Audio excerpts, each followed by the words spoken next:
E eu agradeço pela oportunidade de estabelecer este contato, este vínculo que o Sistema Canção Nova de Comunicação nos proporciona.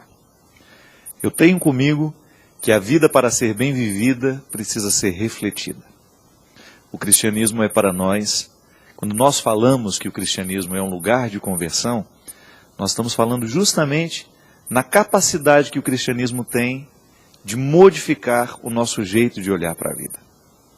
Jesus, quando entrava na vida das pessoas, quando entra na vida das pessoas, ele provoca naturalmente em nós uma capacidade de reflexão. Por um motivo muito simples. Toda vez que nós estamos refletindo a nossa vida, nós temos a oportunidade de, quem sabe, melhorar a nossa vida. A reflexão nos ajuda a dar passos mais claros, mais conscientes. E é por isso que eu sou sempre adepto de uma reflexão, de uma religião que passa pela reflexão. É bom rezar? É. A oração faz bem ao nosso coração? Faz. Mas a gente sabe que a nossa oração sem reflexão, a nossa experiência religiosa sem reflexão, ela pode se tornar uma alienação. E foi com esse grande mestre, com esse grande amigo, que eu aprendi que se eu quisesse ser um comunicador, eu precisaria ser um homem de reflexão. Ele é o pai do programa Direção Espiritual e por isso que ele vem de vez em quando para retomar essa paternidade, para poder nos ajudar a refletir a nossa vida, a fazer este espaço de direção espiritual ser, sobretudo, um espaço de reflexão da nossa vida cristã. Com muito carinho, com muita alegria, nós recebemos mais uma vez o meu grande professor, Padre Joãozinho. Muito obrigado, meu querido. Obrigado por ter vindo.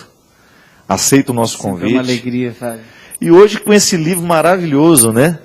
Pronto, falei. As verdades do dia a dia, sem meias palavras. Sou eu, Fábio. Nesse livro, eu disse algumas coisas que eu precisava dizer há algum tempo. Eu entendo que essa reflexão, ela tem um efeito que não é apenas nas mãos, mas é também na boca. Nós temos que refletir, mas também temos que profetizar. Oportuna, diz Paulo, oportuna e até inoportunamente. Há verdades que a gente, às vezes, tem dificuldade de dizer porque mexe com um, mexe com outro, e às vezes mexe com certezas consolidadas, mas o profeta, e todo cristão tem que ser um profeta, ele precisa dizer, o pai tem que dizer algumas coisas para os filhos, que às vezes não é tão fácil, mas tem aquele dia em que, filho, vamos sentar, vamos conversar. A mãe tem que dizer alguma coisa para os filhos. Os filhos têm que dizer algumas coisas para os seus pais. Encontrei um menininho lá em João Pessoa esses dias, 8 anos de idade, o nome dele é Marcos. Levou toda a família para a igreja. 8 anos de idade. Aí eu perguntei, na frente de todo mundo, e então, Marcos, você bem que podia ser padre. Ele disse, acho que não é minha vocação. Consciente já, né? Pronto, falei. Né? É o título do livro. Pronto, falei. Padre, você acha que hoje, com essa pós-modernidade, nós tão envolvidos com com essa urgência de sermos modernos? Aliás, é uma coisa que isso me incomoda como padre. Porque eu sei que eu tenho um formato moderno, que eu preciso ter uma linguagem moderna, mas eu também sou portador de uma tradição, que eu não posso negligenciar com a minha pós-modernidade. Então eu tenho todo o direito de ter os formatos da linguagem pós-moderna, de tornar acessível esse tesouro da salvação, que é o que nós herdamos, né? Mas ao mesmo tempo eu me sinto muito incomodado. Onde é que eu estou escorregando e que eu não estou honrando essa tradição por ser uma consequência natural dessa pós-modernidade que às vezes me retira a inteireza, né? O que você acha dos dias de hoje, nós como homens pós-modernos, qual é o maior desafio hoje de viver essa verdade da fé? Olha, eu tenho observado que a pós-modernidade é apenas um mergulho mais fundo na modernidade, que teve grandes valores, e um deles foi a emancipação da razão. A pessoa humana tem o direito de refletir, tem o direito de pensar. Você concorda que a pós-modernidade já é uma maneira de reconhecer que a razão não conseguiu dar conta? Exatamente. Nem tudo pode ser resolvido pela via do raciocínio, Parece da reflexão. Parece que a pós-modernidade é mais sensível ao sagrado, né? é mais sensível à transcendência, mas não é sensível ao compromisso. Não, né? porque a pós-modernidade, ela radicalizou a individuação, o indivíduo. Eu sou eu e mais eu. Né? E eu acho que, ao mesmo tempo como ela é contraditória, ela entra numa espécie de o que o pessoal que é dependente químico chama de noia, né? Sim. Num torpor, né? Ela mesma não se entende, ela é contraditória, paradoxal, e no fim das contas, aquela pessoa que está mergulhada nessa realidade, às vezes de vazio existencial, né? Acaba numa profunda solidão, numa depressão. E a depressão é o mal do século, agora do novo século, a depressão é o mal, uma tristeza existencial. E eu percebo que a solução é uma superação até da pós-modernidade, que a fé cristã é capaz de sugerir, levando as pessoas ao vínculo, ao encontro, como nós dois estamos aqui trocando muito mais do que ideias, trocando afetos, trocando livros, trocando discos, trocando impressões, trocando vidas, né, fazendo parte um do outro. Eu fiquei muito impressionado com a Rio+20, porque a certa altura, na carta final, se sugeria ao mundo moderno ou pós-moderno um novo estilo de vida sustentável. Né? Eu comecei a perceber que a sustentabilidade é um nome novo da ecologia, da minha relação com o jeito, por exemplo, com a comida. Né? Eu não posso comer de qualquer jeito, tão apressado. Eu tenho que comer um pouco mais devagar. Eu tenho que me relacionar com a comida. Esses dias veio aqui a Gisela Saviola. Uhum. A gente conversa muito, o Dr. Roque, a doutora Gisela, eu. E uma das coisas que ela diz é que a melhor dieta é a relação com o alimento. O alimento me compõe, mas às vezes a gente engole aquele alimento tão rápido que depois... E às vezes até sem o discernimento, né? A gente come quase que sem perceber o que está comendo. Reflete o que comeu. Aí a reflexão ela é interessante. Vamos refletir sobre o que eu vou comer. Vou pensar sobre o que eu vou comer. Né? Ou com quem eu estou me relacionando. É o início do programa, né, padre? Se a gente não tem a reflexão como um exercício natural da nossa vida, a gente corre risco de viver sem qualidade. E hoje você é forçado a se relacionar, e essa também é uma lógica da pós-modernidade, com pessoas que você não se relacionaria se você pensasse antes. Por exemplo, num outdoor. Né? Por exemplo, você liga a televisão e aí você vê um monte de coisas, um monte de pessoas, gente gritando, relações doentes, né?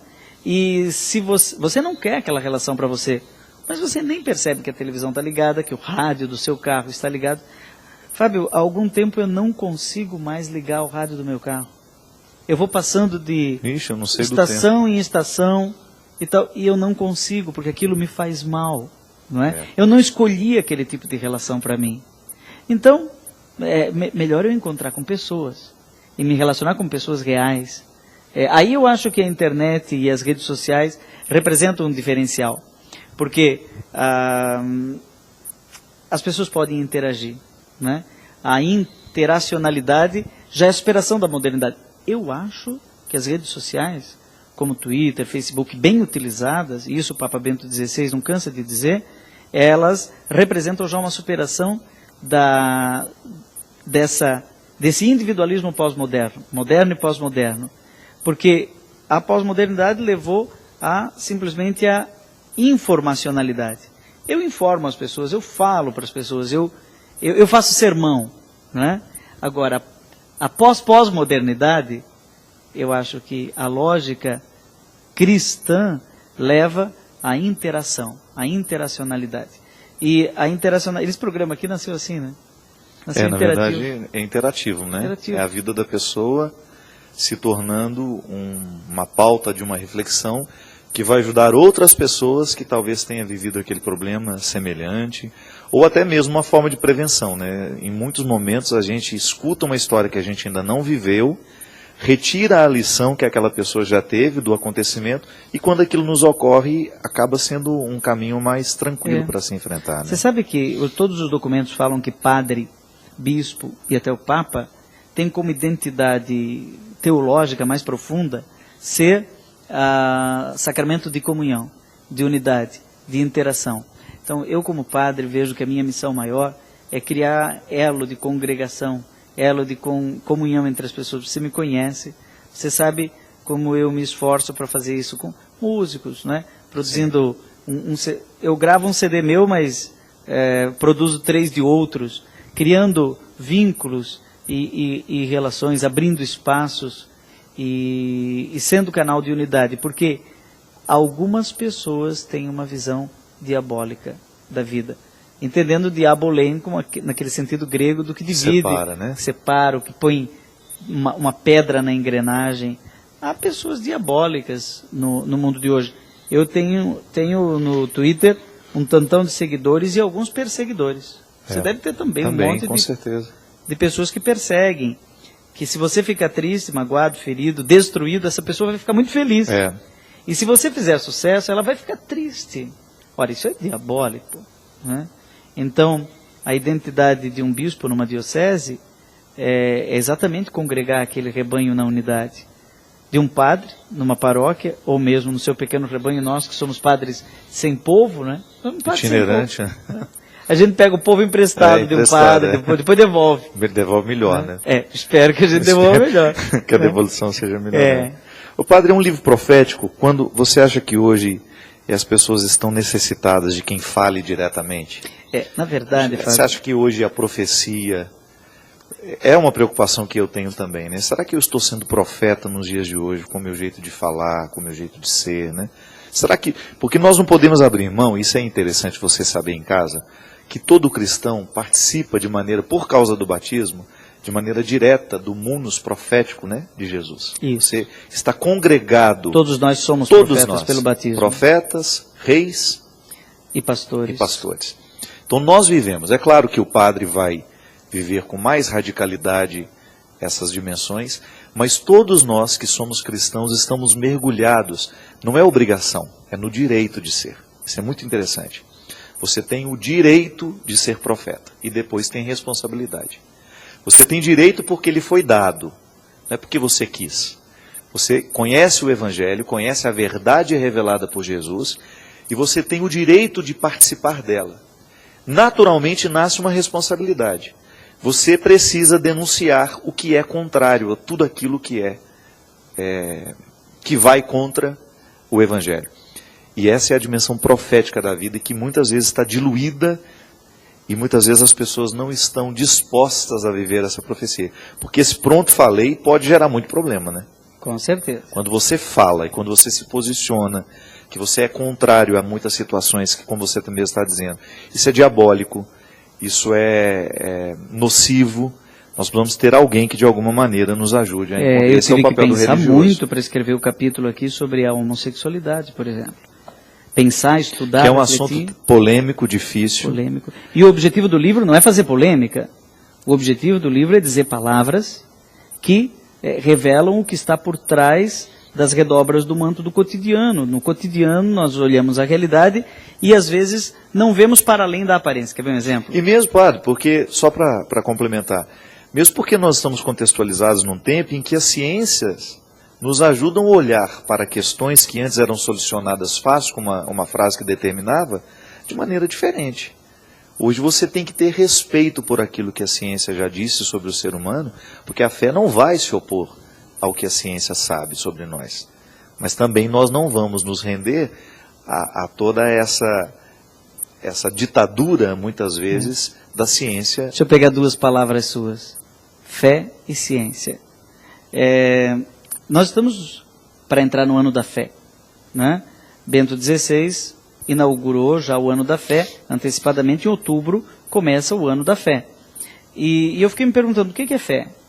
Fé é mais do que uma crença em alguns princípios dogmáticos ou verdades enunciadas, né? Creio na virgindade de Maria. Não é só isso, é aderir a Jesus Cristo ao exemplo de Maria. Então a fé tem a adesão a uma pessoa, mas também a fé é uma visão antecipada daquilo que não se vê. Então, a fé é um olhar para a realidade que vê o que está escondido por trás. Você falou ciência, mas em alguns momentos, e tem um capítulo sobre isso, a ciência precisa refletir sobre sua consciência. Então, nós temos uma ciência da modernidade e até da pós-modernidade que é arbitrária, Que é perigosa, né? É perigosa. E é essa que dita muitas vezes. É ditadora. É ditadora. Né?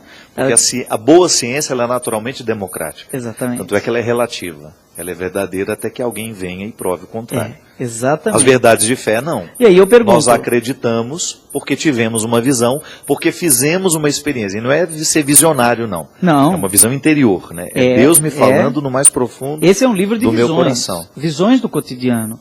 Esse é um livro de fé, que é um olhar sobre a realidade. Eu acho interessante a historinha do Padre Deon, o nosso fundador, da Congregação dos Padres do Coração de Jesus, que quase falecendo em 1925, já com 83 anos de idade. Um seminarista chegou para ele, cuidava dele, velhinho já. O seminarista chegou para ele e perguntou, bom pai, como é que a gente faz para ser santo? E imaginou que ele ia dizer, leia a Bíblia, reze bastante. Ele respondeu assim, já quase sem poder falar, disse assim, leia todo dia os jornais. Então, quer dizer, essa daqui, pronto, falei, não é propriamente uma leitura orante da Bíblia, é uma leitura orante dos jornais. Do dia a dia. Do dia a dia. São olhares de fé sobre o cotidiano.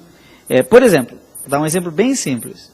Você vai num cemitério, como aconteceu comigo, num lugar que eu não vou dizer onde foi, e você vê lá flores de plástico. E aí você se pergunta, e daí? Bom, para um olhar banal, tudo bem, é até mais prático, não é?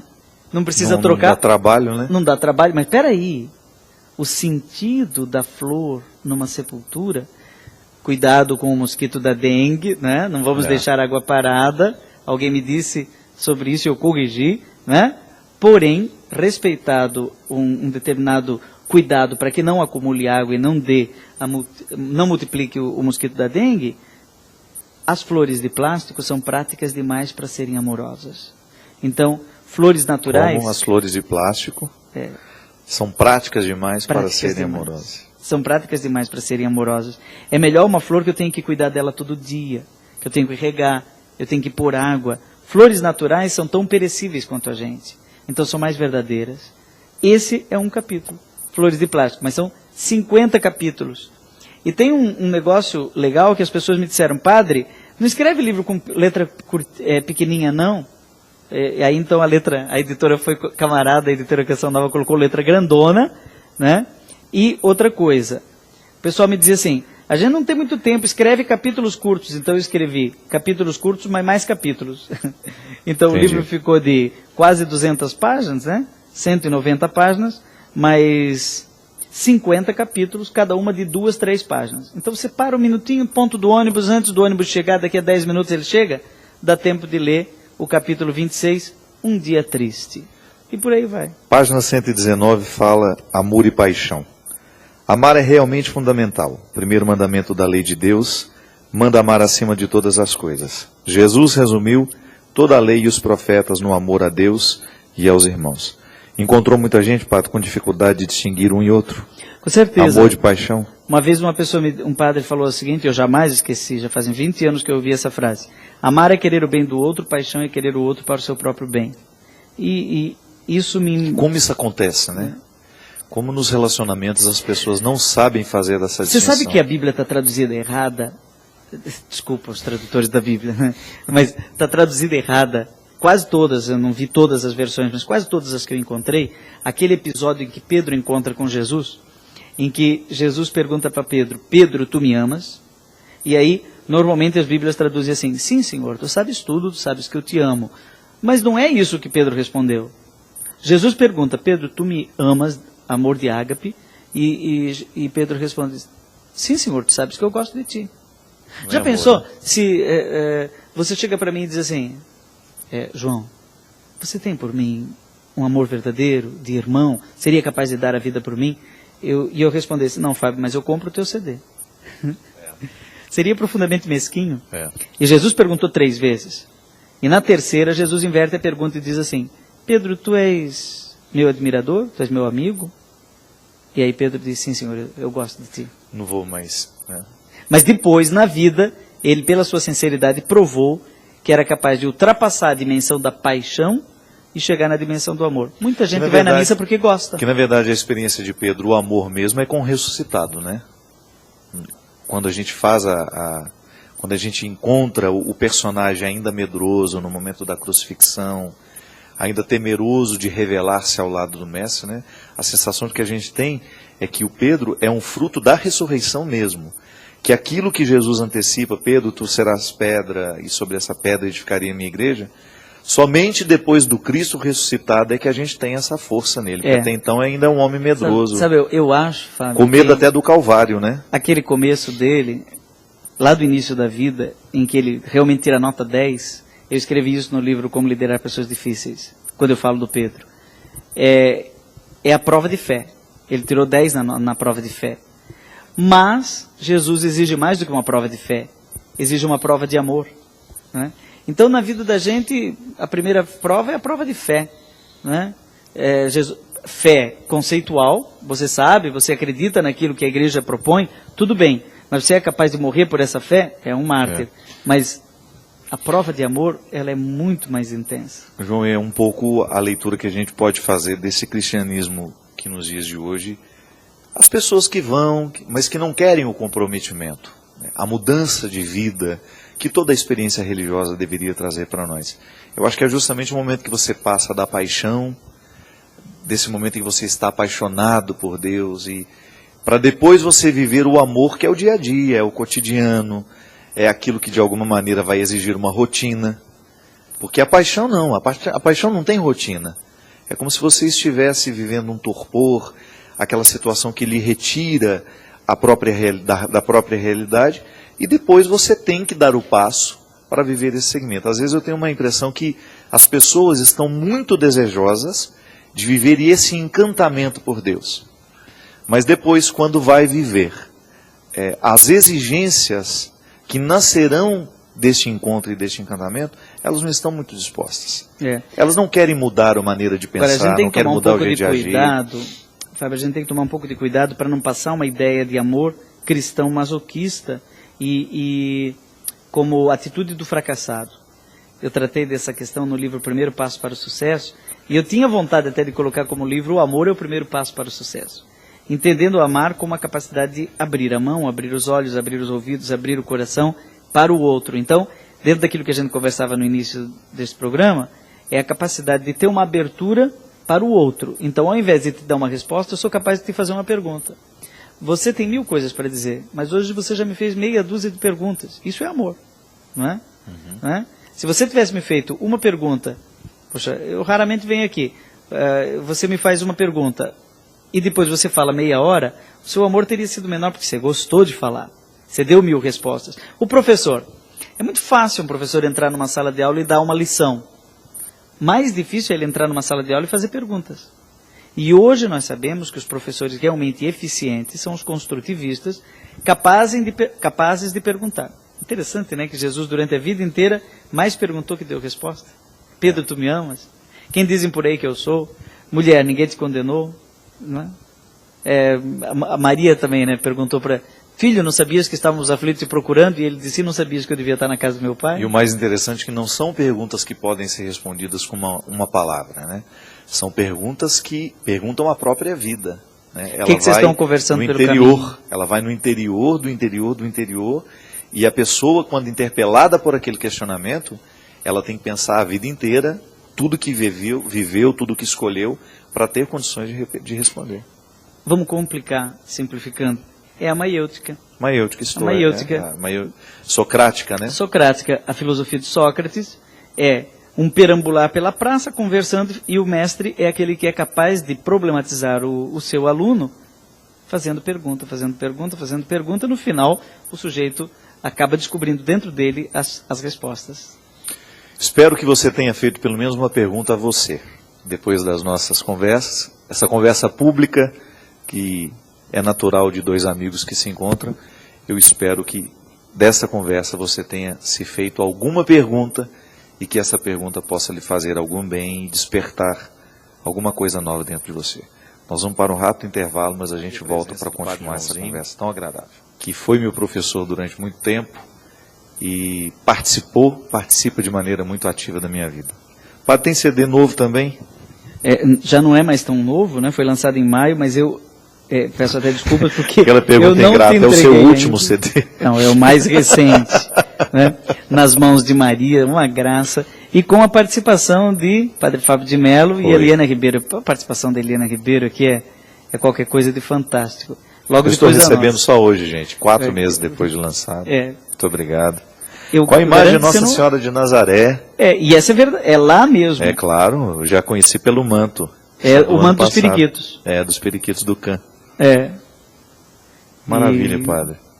É uma tiragem limitada, agora vai sair a nova tiragem com uma capa nova. Quem depois vê o CD novo vai perceber Tem a por quê. Pietá aqui dentro também. É nas mãos de Maria, né? Ela que tem o menino nas mãos, em Belém, depois tem o mesmo menino. Você sabe que uma das coisas que mais me fascina no Círio é que, quando vi o Círio pela primeira vez, o que me deixou encantado é saber que todo o significado dessa festa é esse menininho pequenininho no colo, né? Ah, é? Porque a devoção a Maria, a gente pode, num primeiro momento, fazer uma leitura, é o povo correndo atrás de Nossa Senhora ali naquela procissão. E não, né? É que Nossa Senhora tem o menino no colo, é por isso que ela é quem é.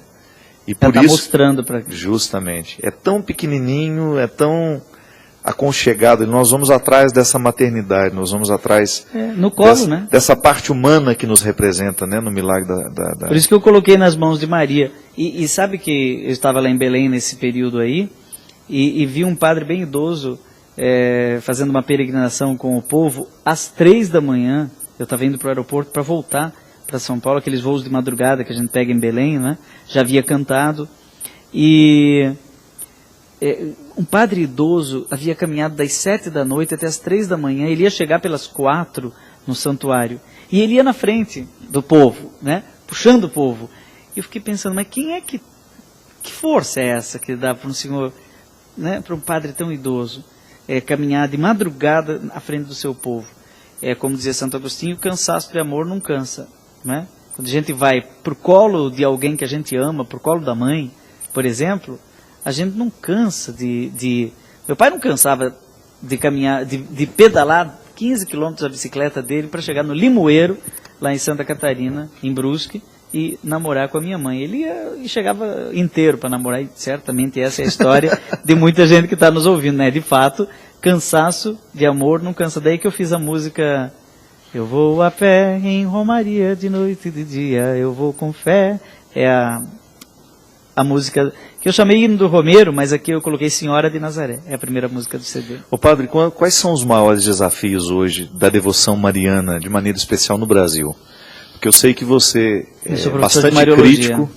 é bastante crítico com excesso muitas vezes, né, que às vezes a gente encontra dentro da devoção mariana, que às vezes até dificulta os nossos irmãos evangélicos de entender, né? Essa frase que você acabou de dizer está no Concílio Vaticano II, dita pelos bispos do mundo inteiro, reunidos no concílio, dizendo, olha, vamos evitar o exagero devocional, que hoje a gente chama de maximalismo, e vamos evitar também o minimalismo marial, inclusive para não criar dificuldades na devoção dos nossos irmãos evangélicos.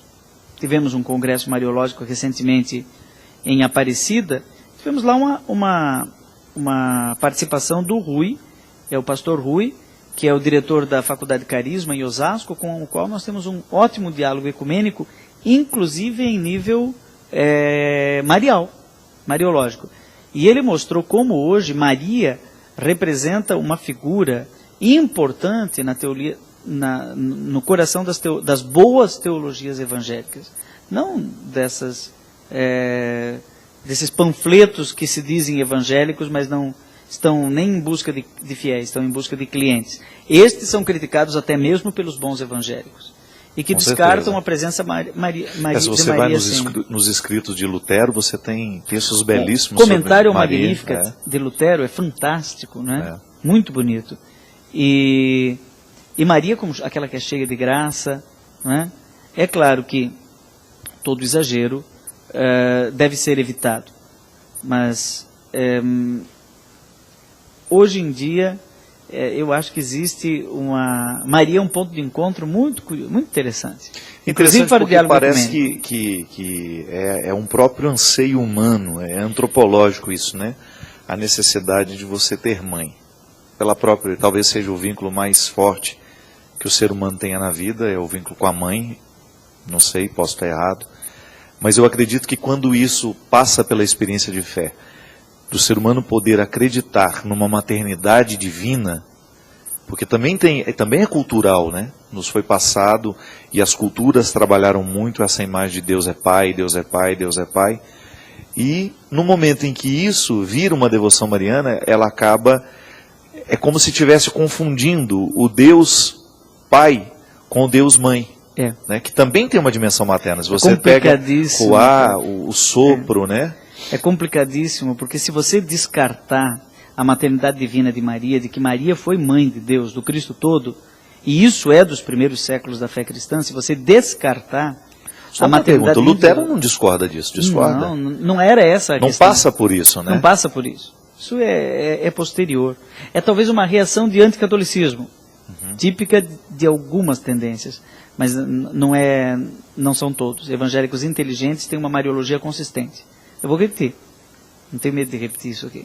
Evangélicos inteligentes têm uma teologia mariana consistente, né? E um ótimo diálogo com a Igreja Católica, até no nível mariológico. O irmão Murad, por exemplo, de Belo Horizonte, com certeza, tem todo um grande diálogo, né, ecumênico no nível mariológico e não tem nenhum problema.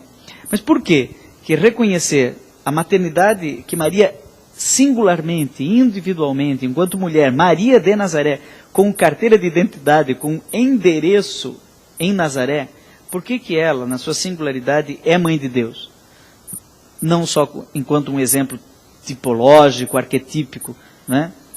Talvez a mulher, nasceu de mulher. Paulo diz só que Jesus nasceu de mulher, mas essa mulher aos poucos vai ganhando nome, rosto, endereço, rua, casa, individuação. Porque o cristianismo acredita que o Verbo se fez carne e habitou no meio de nós. Então, como diz Santo Irineu, o que não foi assumido não foi redimido. Se Deus não assumiu a nossa humanidade na encarnação, então nós não fomos salvos. E essa carne foi assumida no ventre de Maria. Então Maria é arca da aliança, é arca da salvação, é o útero no qual nós fomos gerados como corpo místico de Cristo. Tudo isso é muito importante. Tudo isso é muito mais do que simplesmente devocional. E é interessante porque às vezes nós encontramos em alguns evangélicos um respeito muito grande pelos profetas, né? Um respeito muito grande pelos apóstolos, pelos discípulos, e não tem o mesmo respeito por Maria. Talvez por entrar um pouco naquilo que você analisava, um anticatolicismo, né? E é engraçado porque quando nós nos abrimos à reflexão, esses preconceitos caem por terra. Que às vezes nós nos alimentamos de discursos diabólicos, de posturas diabólicas, porque nos falta a reflexão. Eu acho que uma boa reflexão quebra o poder do diabólico e aproxima e nos proporciona, quem sabe, uma visão um pouco mais Esses dias eu me perguntei, será que próxima. Um evangélico poderia rezar a Ave Maria? Aí perguntei isso para um evangélico, um teólogo. Você acha que um evangélico poderia rezar a Ave Maria? Ele disse a primeira parte, sim.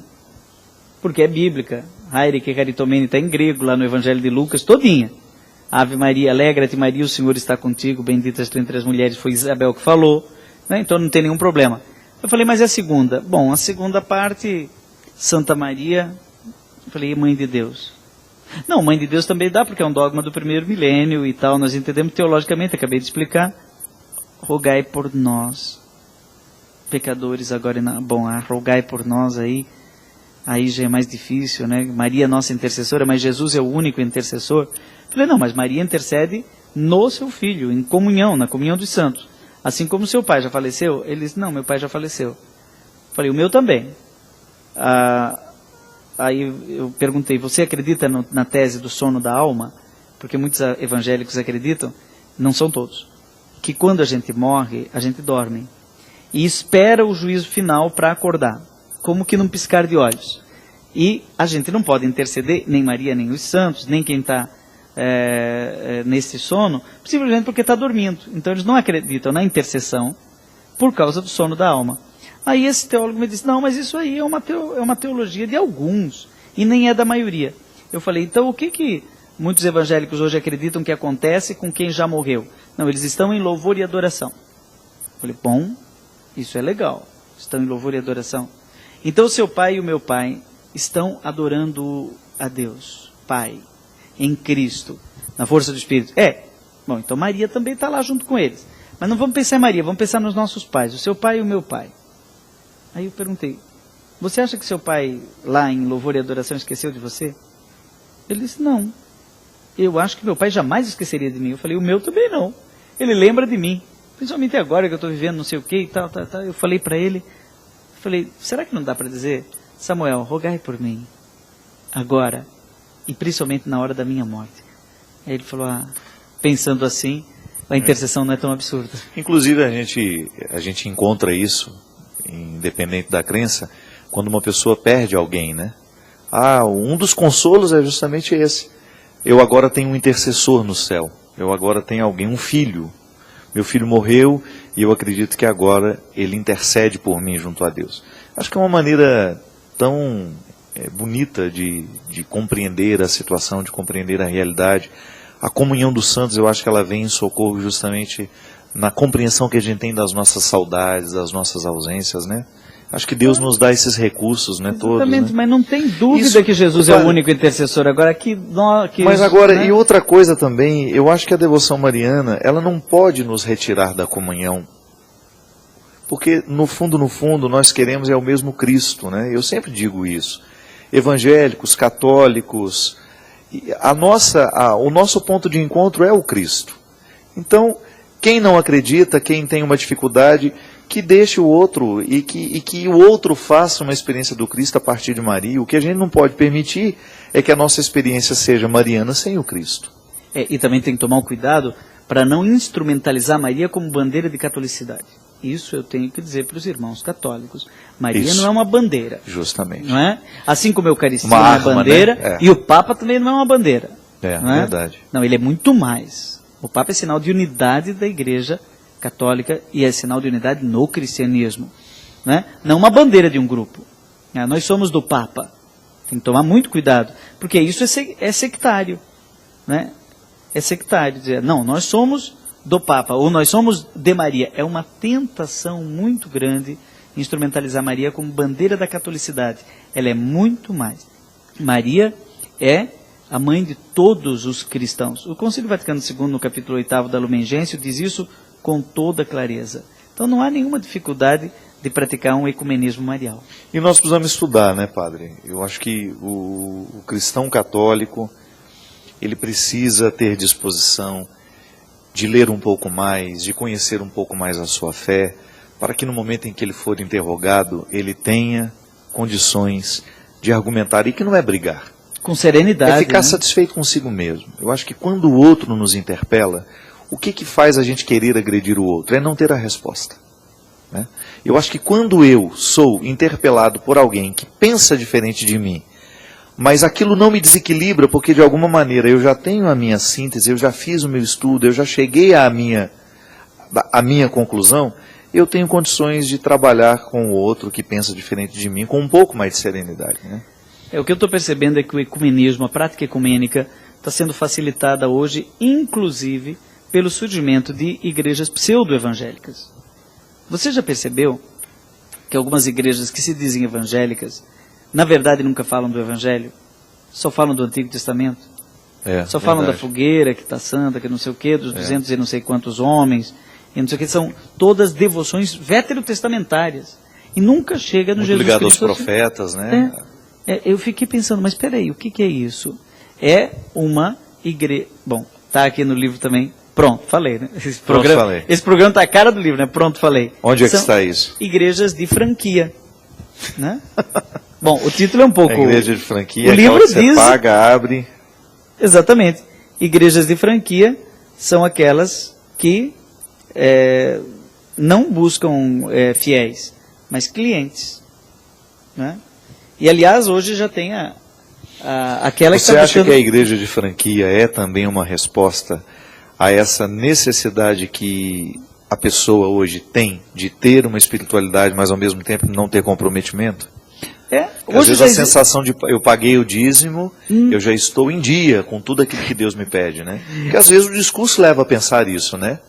Que o pagamento do dízimo é a principal responsabilidade que você tem diante de Deus. Igrejas de franquia são exatamente isso.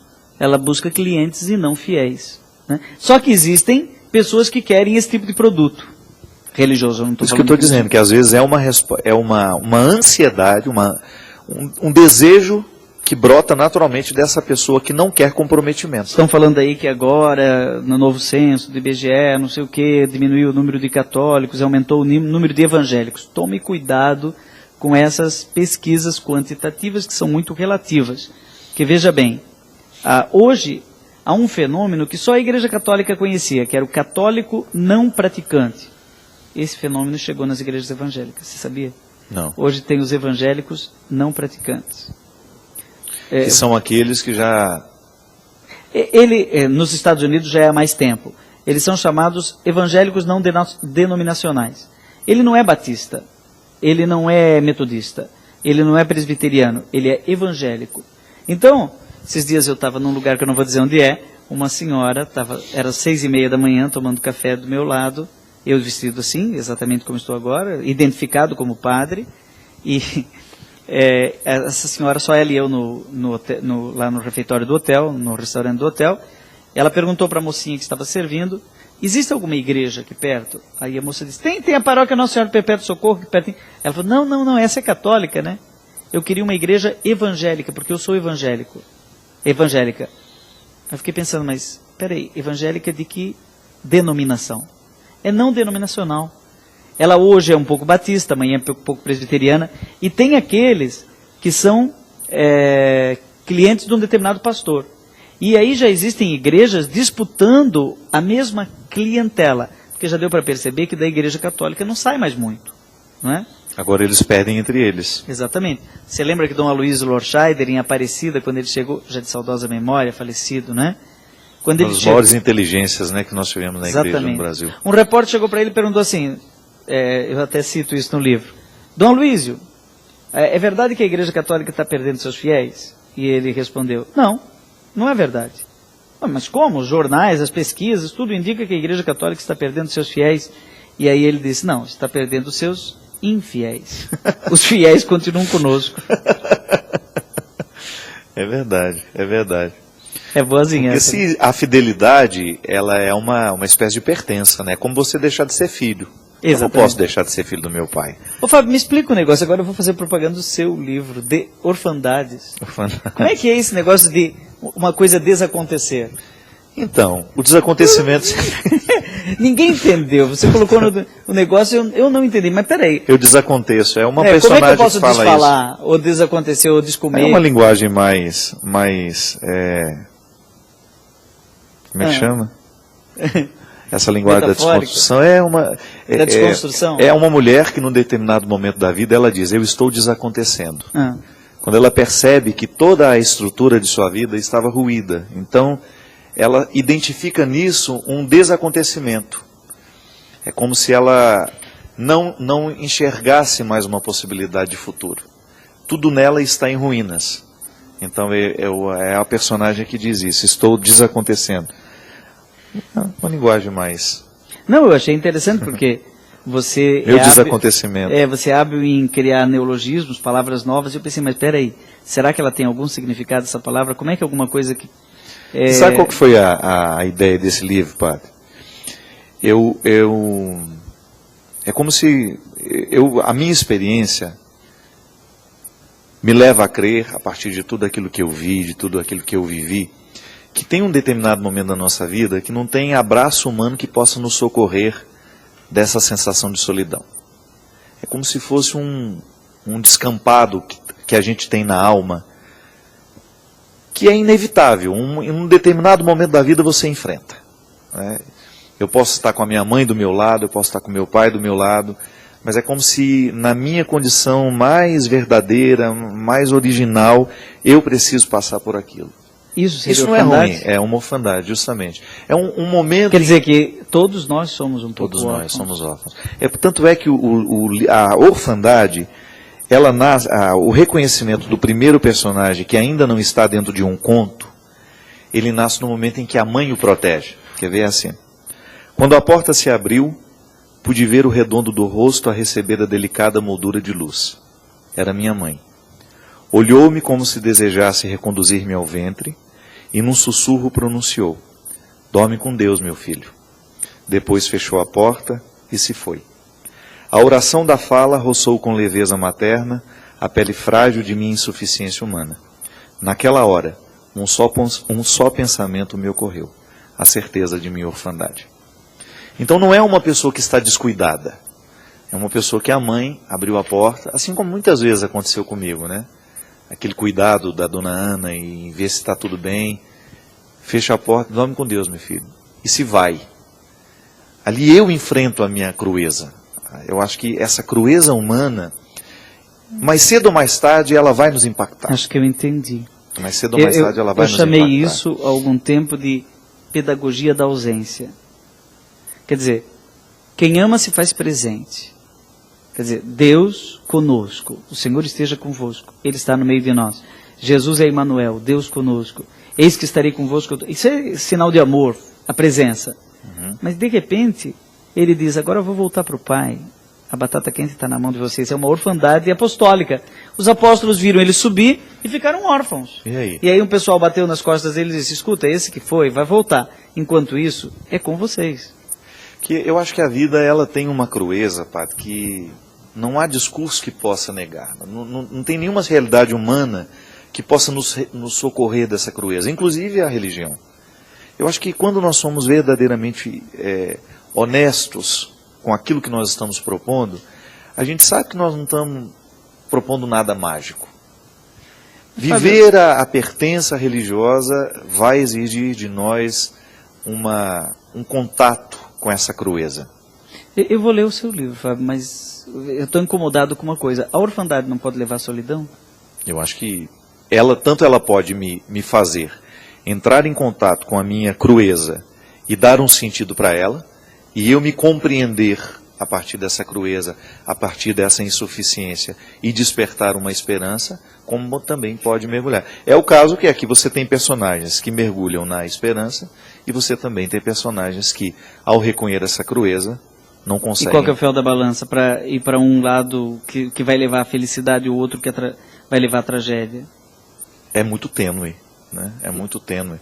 Ela começa com uma mãe tendo que lidar com a crueza de perder um filho, e o bom de escrever literatura é que você não tem que dar as suas convicções àquele personagem. Ele é livre para dizer os desaforos que quer. Eu sentido vontade de escrever romance agora. Isso é muito bom. Porque eu não preciso... Você não é o personagem. Eu não sou o personagem. Essa mulher pode falar o que ela quiser. Eu não tenho que defendê-la com a minha fé. Isso é que é interessante da literatura. Mas, por outro lado, aí você tem... Por exemplo, o segundo personagem, eu pensei muito sobre ele. Porque ele vive um sentimento muito contraditório. Ele perde a mãe. E no momento em que ele perde a mãe, ele identifica que naquele sentimento existe uma desolação muito profunda, mas existe também uma alegria velada. Porque ele descobre que agora ele também pode morrer. A ligação dele com a mãe era tão estreita, ele tinha tanta consciência de que a vida e a felicidade da mãe dependia do seu bem-estar, da sua boa conduta, que ele acabava vivendo essa amarra do amor. Então, na hora que a mãe morre, ele identifica-se desolado, mas ao mesmo tempo liberto. Eu acho que, de alguma maneira, todo mundo experimenta isso. Porque a mãe, ela representa uma série de amarras amorosas, que nos firma no mundo, que nos faz pensar 2, 3 vezes antes de atravessar, né, uma rua com mais descuido, né?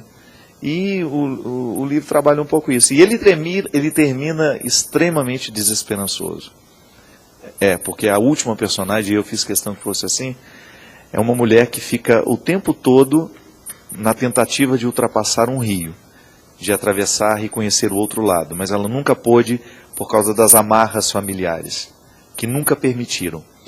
E ela é acometida por uma série de tragédias em que ela fica só, naquela casa onde ela era amarrada por pessoas, e depois em que ela tem condições de atravessar o rio, ela não consegue mais. Então é uma crueza humana que eu quis experimentar, e eu gosto dessa literatura Que bacana, que me Fábio. faz ultrapassar as minhas Eu convicções. tenho uma marca no meu joelho da minha orfandade. Você tem? Meu pai segurou na bicicleta, eu tinha 4 anos de idade, aquelas que tem rodinha do lado. Ele disse, vamos tirar essa rodinha, orfandade, né? Pedagogia da ausência, vamos tirar essa rodinha, você já é grande, sabe andar sozinho. Eu falei, não sei, eu vou cair. Ele disse, eu te seguro. Mentira, não segurou. Não segurou. Quando eu olhei para trás, eu estava órfão na bicicleta. Meu pai só fazia assim, tchau, João. Aí eu caí, me esborrachei no chão, mas nunca mais quis que ele me segurasse, ou nunca mais quis pôr as rodinhas. Aprendi a andar sozinho. Aprendi a andar. Obrigado, padre. Fábio. Deus o abençoe. Amém. Bom, Pronto Falei pode ser adquirido aqui pela Canção Nova e também nas melhores livrarias do ramo. Lembrando que se você compra aqui na Canção Nova, você está ajudando o projeto Dai-me Almas. Uma maneira que você tem de ter uma boa reflexão na sua casa e ao mesmo tempo ajudar esse sistema a não parar. Podia dar uma bênção para a gente poder terminar? Eu acho que a bênção, ela vai depois do seu final trágico da orfandade. Deus, no final das contas, não nos deixa órfãos, não é? Porque Ele sempre é um bem que está conosco, ainda que a gente não esteja com Ele. Abençoe-vos o Deus Todo-Poderoso, o Pai, o Filho e o Espírito Santo. Amém. Até a semana que vem, se Deus quiser.